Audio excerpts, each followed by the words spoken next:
Welcome to episode 4 of Business ABC with Ammar Mirza. I'm delighted to be here with you again, taking you through the various stages and phases of starting and growing a business, a successful business. The first few episodes we talked about coming up with an idea and how do you validate that idea, how do you develop that into a plan. The last episode, we talked about your business plan. In this episode, I want to talk about money, about finance. How do you think about financing your business? And what are the key considerations when thinking about money? So remember, I give you the number one reason why startups fail. Well, that is because no one wanted to buy their product.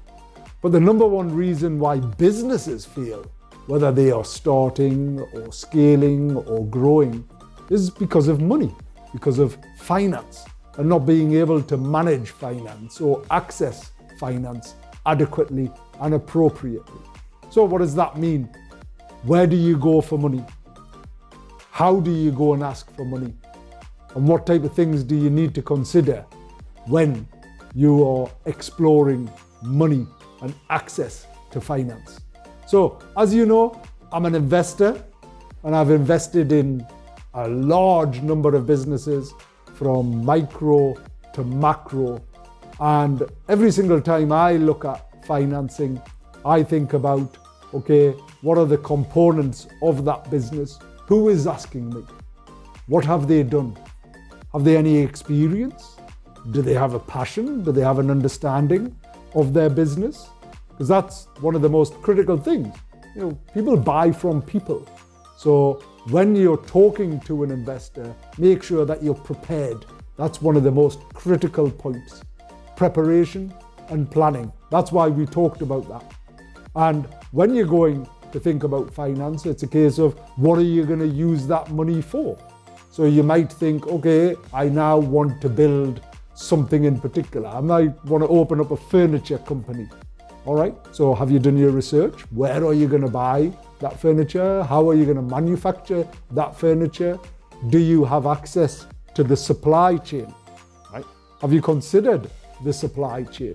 One of the things that happened with COVID, obviously, was the shutdown of all of the supply chains. Now in Pakistan, we're very fortunate because we have access to one of the biggest markets, biggest manufacturing in the world. It's arguably the world's manufacturing plant is China. But also, as a country, we also have our own specialties. We also produce and manufacture a number of products locally to service the world. So when you're thinking about supply for your business, is it something that you're going to make yourself? Or is it something that you're going to buy? Now, if you're making it yourself, what do you need to think about from a finance perspective? Well, first thing is, what is the cost? Do you need to set up a factory, or can you do it in a small unit? What type of things do you need to buy? Do you need to buy machinery? Do you need to buy people who are going to help manufacture? And if in doing so, how long will that take and what's the costs associated with that? So everybody, when it comes to business, never gives themselves enough time to consider how long something's going to take. We always think it's going to be like this, but it's not. Everything takes a lot longer than you always think. So we're going to come back shortly and talk about the next steps of what's in the financial plan and what are the key considerations. We'll be back very shortly. So welcome. We're talking about finance and how to finance your business plan. And as I mentioned to you, what are the key considerations and how do you access finance? So there's a series of things and people that can help finance. You've got the natural ones, a bank, financial institutes, but they do a lot of due diligence. There's an element of security. Do you have something to give to them to underpin your business idea? but it's actually the same with family or friends or whatever you do, including investors, right? I may not want or need to take some security because I'm investing in you, but I need to make sure that you are the right person for my investment and that I can trust you, that you're credible. So one of the things that I do is ask for a pitch deck. What's a pitch deck? It's your headline of your business plan. I might ask for your business plan as I move on, but what type of things do you need to put in your pitch deck? I've mentioned within your business plan, so what is the market for your product? Who's going to buy it? How are you going to take it to market? So your marketing strategy, headline within your pitch plan. Second thing is also the people. So is it just you or do you have a team? Will you recruit a team? How are you going to finance that team? How much is that team going to cost? That needs to be in your pitch or your financial plan. And then the other thing is, most important thing is forecasting. Forecasting is where you forecast how much you're going to spend, how much you're going to need for the next 12 months, for the next 3 years, for the next 5 years. And it's a bit like a crystal ball, right? Because we don't know what the future is. Humko kya malum hai? So what we do is we try and make it credible by breaking it down. So how much does something cost? This is how much it costs to manufacture. This is how much I'm going to sell it for. And what's left is the profit. Now, profit is obviously what I'm interested in as an investor, and it's something that you should be interested in. There are so many companies out there. If you look at the global companies who rely purely on investment and say, okay, we're going to develop something, lots of people are going to buy it, but we're never going to make a profit for the first 3 to 5 years. Well, I argue, why would you do that in business? Now, a number of companies, incredibly, have actually set up and grown this way. If you look at Twitter, if you look at X, if you look at these various platforms, Uber, Vagera, all of these, they just relied purely on investment. For me, number one tip, don't rely purely on investment. Try and move to profitability as quickly as possible. So I'm going to hopefully come to Pakistan in the not too distant future. I'm looking forward to doing that. And when I get there, we're going to be talking to policymakers. We're going to be bringing our advice and guidance to life. We're meeting with a whole range of significant people in Pakistan who are going to help inform what we do and the advice you get. But rest assured, 100%, rest assured that having helped 12,500 SMEs start, survive and thrive, I have the experience and expertise to advise you properly and meaningfully. So the financial plans, think about this. The more detail you have, the more information you're able to gather, the more successful your business will be. Remember I said 1 minute in planning saves 10 minutes in doing. So other things to consider from a financial perspective is, alongside your financial forecast and your profitability, think about risks. Think about how do you overcome those risks. What happens if your supplier goes out of business? What happens if your customers aren't buying your product as much as you forecasted? Considering these type of questions will help you create and convince an investor who's looking to invest in your business. And the final point around the financial pitching part is, don't forget, it's how you pitch as well. Your message, your story, make it compelling. Which pain are you overcoming for your customers? What gain are you giving them? How are you making their life better through buying your product and service? And how are you going to make it attractive, not just for your customers, but for your investors and everybody else in the future? So think about that story, tell it from the heart, use facts and figures and put it into a pitch deck. So What else can you consider when it comes to finance? Using my own experience, I'm going to give you two separate stories, examples of the lack of preparation and where alternatively I got the best advice and realized it. So the first one is this, right? When you're developing your pitch deck, think about your team, think about yourself. Are you an accountant?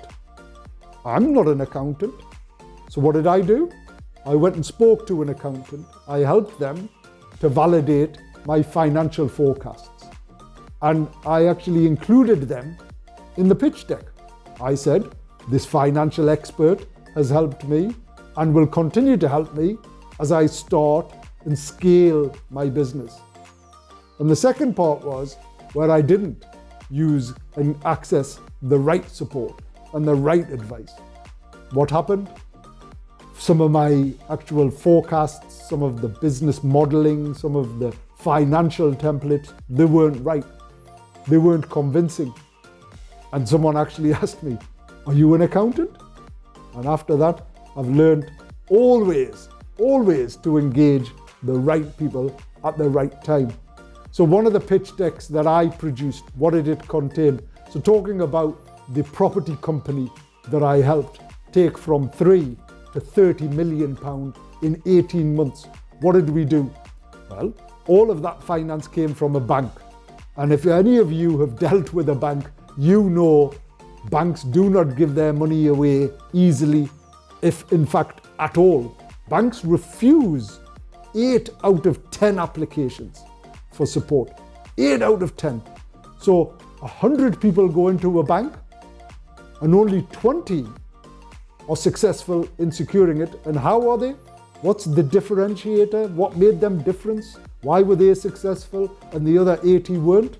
Well, quite simply, they had a plan. So our plan was comprehensive. It demonstrated what am I good at and what is my team good at. Why somebody should buy from me, and not just my customers, but also why the bank. Because don't forget, when you go and talking to a bank or an investor, they are a customer.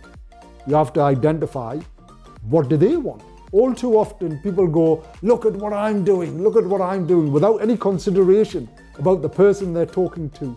So the best people, the best pitch is where you've talked and thought about who you're pitching to and you understand them. So one of the things I say is think about me as a customer. Think about what do I like? What do I dislike? Who have I invested in previously? What's the point of going to a bank if they never invest in technology and you're going to sell a technology? Or what's the point of going to a technology bank who aren't interested in property? Why would you go and waste your time? And the other thing is when it comes to pitching, right, is you're going to have to talk to a lot of people. And that's learn from that. You know, you're going to get kicked.